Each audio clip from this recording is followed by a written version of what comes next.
안녕하십니까, 오타쿠 연구소의 전차왕 해모수입니다. 오늘도 이렇게 찾아오게 돼서 정말 반갑고요. 감사합니다. 네, 시청에 앞서 구독과 좋아요를 해주시면 감사하겠습니다. 네, 오늘은 무슨 얘기를 할까 고민하다가 재현미술에 대해서 한번 얘기를 해보면 어떨까라고 생각하게 됐습니다. 재현미술 말하자면은 시각적으로 보고 그것을 그림으로서 표현하는 미술, 시각적인 그 지각 능력을 최대한 활용해서 그려지는 그림을 말하는 것을 재현 미술이라고 부르죠. 그에 반대되는 단어로 추상 미술이 있습니다. 시각적으로 해서 구체화되지 않은 어떤 이상각적인 형상을 실제 그 모습을 묘사가 되어지지 않고 어떤 재해석되어진 상태로 표현을 한 것을 추상 미술이라고 해요.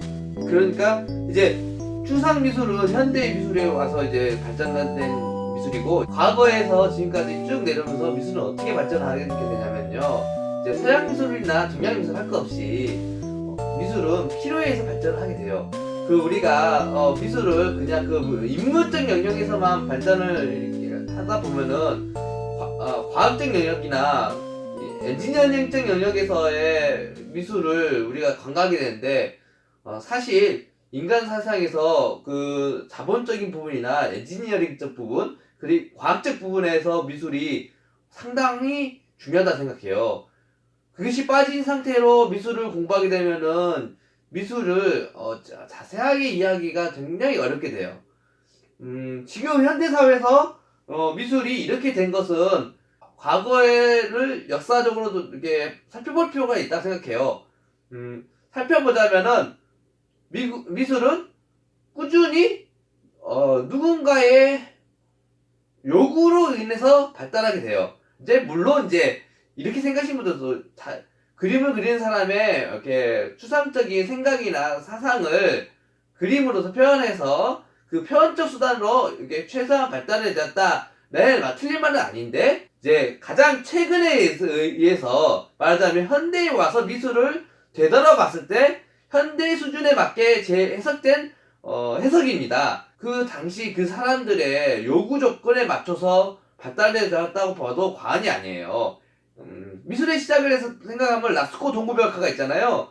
라스코 동굴벽화에서 마저도 그 풍요와 다산 등 그 시대에 살았던 사람들의, 원시적인 사람들의 그 원했던 방향과 이상적인 방향을 회화성으로 표현하는 거예요. 그래서 황소도 크게 그리고 사람들에게 풍요롭게 기원하면서 그린 거였죠. 마치 미술이 탄생한 그 당시마저도 그 사회의 요구와 반영을 벗어날 수 없는 거죠. 물론 그림을 그린 사람은 개인의 역량이지만은 그 개인만의 사고에 의해서 발달한 것은 최근의 일이었고, 모르겠어요. 지금 이 세상마저도 화가 개인의 상상과 추구에 의해서만 이 예술세계가 이루어진다고 보기에는 굉장히 곤란하지 않을까 싶어요.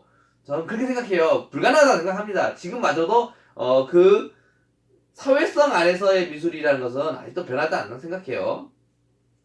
너무 멀리 갔네요. 원시시대까지. 그냥 왕정사회까지만 갈까요?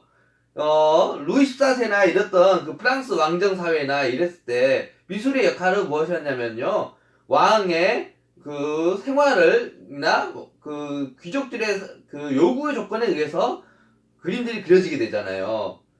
왜냐면은 그때 당시 사진기가 없었단 말이에요. 사진기가 없었거나 사진기가 있어도 그 컬러풀한 그 유화나 그 재현 미술의 그 수준에 도달하지 못한 거였거든요. 도달하지 못했어요. 그런데 이제 산업혁명이 일어나고 과학이 발달되는 시대 있잖아요. 19세기나 18세기가 넘어오잖아요. 그때 넘어오면서 예술가들이 정확히 말하면 미술인들이 굉장히 힘든 시기를 겪게 돼요.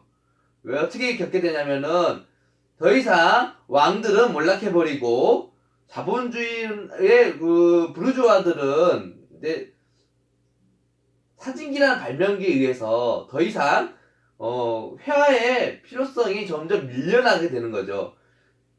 왜냐면 사진기로 한 번만 찍어버리게 된다면은 될 일을 굳이 사람에게 시켜서 일을 시켜서 그림을 그려서 비싼 값에 가져갈 이유가 없는 거예요.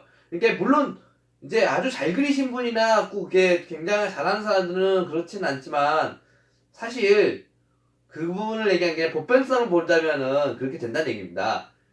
이게 새로운 과학기술의 발달을 의해서 카메라의 발명으로 예술은 더 이상 재현에 의해서 그려지는 미술은 의미가 없어져 버리게 돼요. 그러면서 등장한 것이 뭐냐면 인상주의가 되겠죠. 인상주의는 그 이전 시대 르네상스 미술이나 바로크 예술가에 비해서는 굉장히 사실적이지 못하고 또 색채도 주관적인 색채를 하면서 색칠을 하게 됐잖아요. 그런데 그 못 그려진 그림을 이렇게 못 그렸다고 표현하면 죄송하지만 이제 말을 표현을 간단하게 표현하기 위해서 이렇게 사고적 표현을 간단하게 표현해서 이게 못 그려진 그림이 현재 와서 그것이 보편적 미술로 그때 당시를 대표하게 되면서 이제 발생된 겁니다. 바로 미술의 몰락인 거죠. 제가 오늘 하고 싶었던 얘기는 바로 그겁니다. 미술의 왕정에 의해서 그려져 있던 리치리치했던 그 풍요로웠던 미술이 몰락하게 됩니다. 네, 인상주의가 발달하게 되는데 그마저도 그 인문학적인 영역도 있지만은 진짜 중요한 게 사사에 있는데 그때 당시에 금속의 발달로 해서 나빌로 납튜브에 물감을 담게 이게 납튜브에 유화물감을 담을 수 있게 됐어요. 그 전 시대에는 유화물감 어떻게 보존했냐면요, 돼지 오줌보라고 하는 거 있거든요. 그 돼지 오줌보 가죽 있잖아요. 거기에 유화물감을 안료를 배합해가지고 담아가지고 이렇게 묶어가지고 그걸 물속에 담가놨어요. 그 물속에 담가놔서 산소와의 결합이 되지 않게 해서 유화물감을 굳는 걸 방지하고 그것을 꺼내서 간편하게 짜서 쓸 수 있게 만들었던 거죠. 근데 지금 생각하면 굉장히 불편한 거지만 그때 당시에는 그게 가장 최선이었던 거예요. 그랬던 상황에서 유화물감이 공장에서 튜브에 의해서 담아져서 대량 생산이 된 거예요. 이것은 유화의, 그러니까 말하자면 미술에 의해서는 혁명적인 일이 일어나는 겁니다. 그리고 붓마저도 이렇게 둥글게 붓을 만들어져 있던데 그 붓을 묶고 모아주는 철심이 있었거든요. 그 철심이 이렇게 튜브 형태로 되어 있는데 그 튜브 형태도 그 전 시대는 없었던 기술이에요. 그런데 인상주의 시대 때 그게 발명이 되면서 이렇게 튜브를 감싸게 됐죠. 그러니까 그러니까 인상주의마저도 과학 안에과 그 필요 충분 조건에 의해 안에서 그 미술이 발현된 거예요. 우리는 인상주의라 보면은 그 미술 작품으로만 판단하게 되지만 사실은 우리가 그때 당시 사람들의 그 경제성이나 그때 과학성 그리고 산업에 의해서 이루어지는 일들 그리고 수요자의 멸망, 네, 특별히 수요자의 멸망, 맞아, 왕정사의 몰락을 이제 우리는 알아야 돼요. 그래서 이제 미술은 누군가에게 판매를 위한 목적으로 그림을 그려지게 됩니다. 말하자면 경제적으로 현시색으로 내려오게 된 거죠. 그리고 제어미술은 카메라에 의해서 몰락하게 되는 거죠. 그게 이제 군 100년 전 일이 되었단 말이에요. 그럼에도 불구하고 왜 지금 현재 저는 유화 물감으로 이제 이런 그 15세기나 19세기식의 그 방식으로 그림을 그리게 할까요? 그림을 그릴까요? 참 이거 구시대적인 발상이잖아요. 네. 그럼에도 불구하고 이것을 하는 이유. 이걸 이제 설명해야 되겠는데, 그것은, 본격적으로 그 얘기는 다음 시간에 하기로 하고요. 이제 저의 변명은 이제 다음 시간에 하기로 하고, 간단하게 설명하자면은, 뭐라고 설명해야 될까? 가장, 유화 물감으로서 가장 보편성 있게 잘 표현할 수 있는 방법. 저는 이거라 생각해요. 이게 추상 미술도 있고, 다양한 방식의 그런 기법들이 있고, 뭐 오브제도 있는데 유화 물감으로서 가장 효과적인 방식으로 그릴 수 있는 방법은 전 이거라 생각한 거예요. 이제 다시 돌아와서 제어미술입니다 이거죠. 왜 제어 미술이냐면은, 제가 간단해요. 미술인지 몰랐겠습니다. 저는 단언컨대 미술은 몰랐겠습니다. 더 이상 미술 애호가의 눈빛을 바라볼 수가 없어요.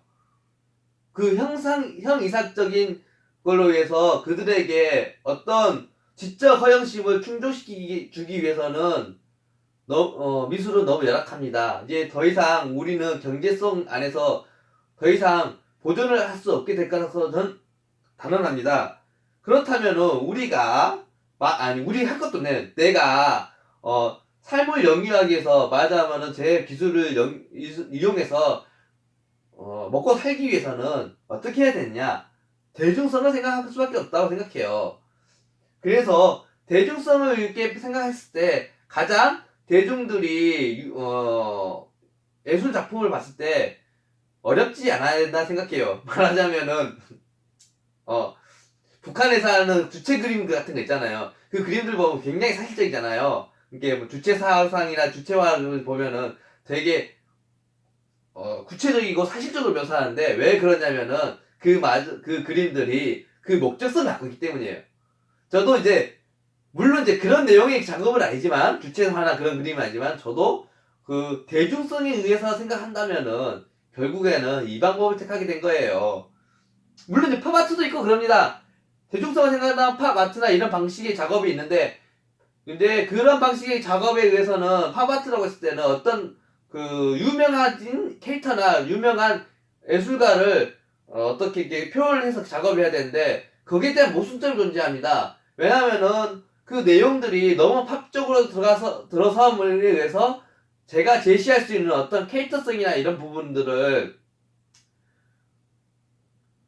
주입하기에는 너무 어려운 부분이 없지 않아 있어요. 그것도 이제 나중에 얘기할게요. 그 부분에 대해서도 자세한 얘기를 이제 나중에 하면 어떨까 생각합니다.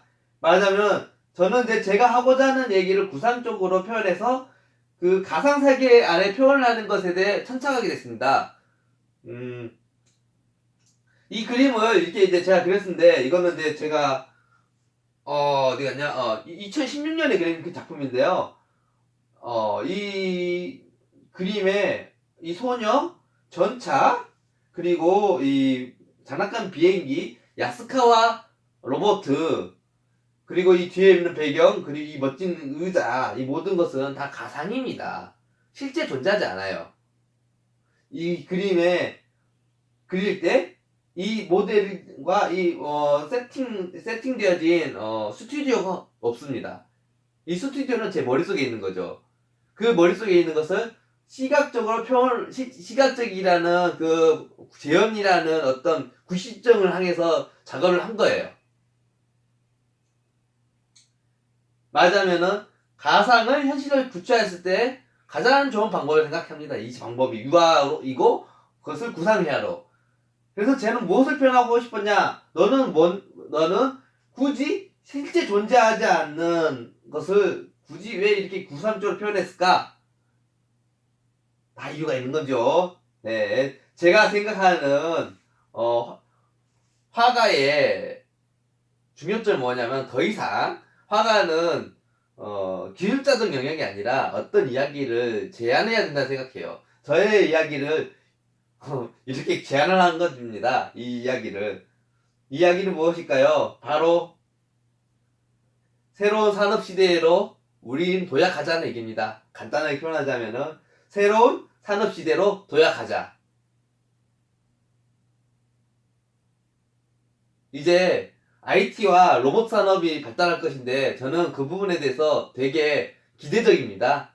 네, 그 얘기를 여기에다 표현한 거예요. 네. 그리고 이제 오늘은 이제 너무 많은 얘기를 하면은 이제 헷갈리잖아요. 저는 이 정도만 얘기하고 다음 시간에 이 작품에 대해서 더 자세하게 이제 설명하고 재밌는 시간 갖도록 해요. 이 뭐 이렇게 다 이 내용이 있는 것이기 때문에 참 재밌는 내용이고 또 오타쿠라면 알만한 내용도 제가 한 번씩 얘기해 드릴게요. 네, 오늘은 여기까지만 하겠습니다.